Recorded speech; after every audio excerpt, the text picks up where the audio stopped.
Hi friends, Gogisetti Subbarao మీ psychologist. ఇవాళ మనం ఇన్నోవేటివ్గా think చేయడానికి ప్రధాన అంశాలు ఏంటో ఆలోచిద్దాం. ఎందుకంటే మనం ఎప్పుడైతే ఇన్నోవేటివ్గా సృజనాత్మకగా ఎప్పుడైతే మనం ఆలోచిస్తామో అది ఆటోమేటిక్గా మన బ్రెయిన్ అనేది దానికి యాక్టివ్గా ఉంటుంది అనమాట. కొత్తగా ఆలోచించడానికి, కొత్తవి నేర్చుకోవడానికి ఈ ప్రతి ఒక్కటి మన రంగమే కాకుండా ఇతర రంగాల్లో కూడా మన ఆలోచన విధానాన్ని లోతైన అవగాహన చేసుకోవటానికి కూడా ఎంతో ఉపయోగపడుతుంది అనమాట ఈ క్రియేటివ్ థింకింగ్ అనేది. ఎందుకంటే నాకు ఇదే తెలుసు, ఇంతవరకే తెలుసు అని అనుకోకుండా ప్రతి రంగంలోనూ ప్రతి విషయాన్ని గురించి మనం లోతైన అవగాహన చేసుకుంటే మన మెదడు కూడా చురుగ్గా యాక్టివ్గా పార్టిసిపేట్ చేసి మనం ఎక్కువ కాలం తృప్తితో, ఆనందంతో, సాటిస్ఫాక్షన్తో లైఫ్ లీడ్ చేయొచ్చు అనమాట.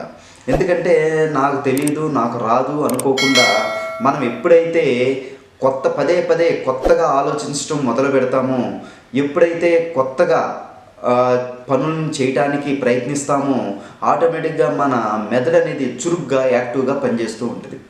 దీనివలన మనం సృజనాత్మకని సొంతం చేసుకోవచ్చు అనమాట.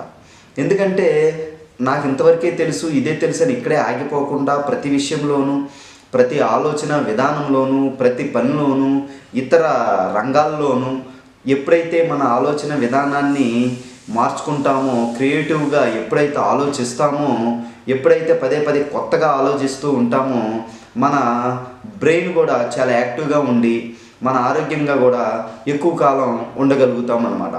ఎందుకంటే ఈ క్రియేటివ్ థింకింగ్ వలన మనం ఎప్పుడు సాటిస్ఫాక్షన్ లైఫ్ గడుపుతూ ఎక్కువ బ్రెయిన్ యాక్టివ్గా ఉంటూ మనం ఏ పని చేయడానికి ఇన్నోవేటివ్గా అనిపించి చేయడానికి ఎక్కువ మక్కువ చూపుతూ ఉంటాం అన్నమాట. కాబట్టి మనం ఎప్పుడైతే పదే పదే కొత్తగా ఆలోచిస్తామో, కొత్తగా పనులు చేస్తూ ఉంటాం, పదే పదే పనులు ఒకే రకంగా కాకుండా కొత్తగా ఎప్పుడైతే ప్రయత్నిస్తూ ఉంటామో ఆటోమేటిక్గా మన మెదడు ఆ కొత్త విషయాలకి, కొత్త ఆలోచనలకు అలవాటు పడి కొత్తగా ఆలోచించడానికి, కొత్తగా పనులు చేయడానికి ఎక్కువగా ఫోకస్ చేసి ఆ బ్రెయిన్, మన మైండ్ అనేది యాక్టివ్లో ఉంటుంది అన్నమాట.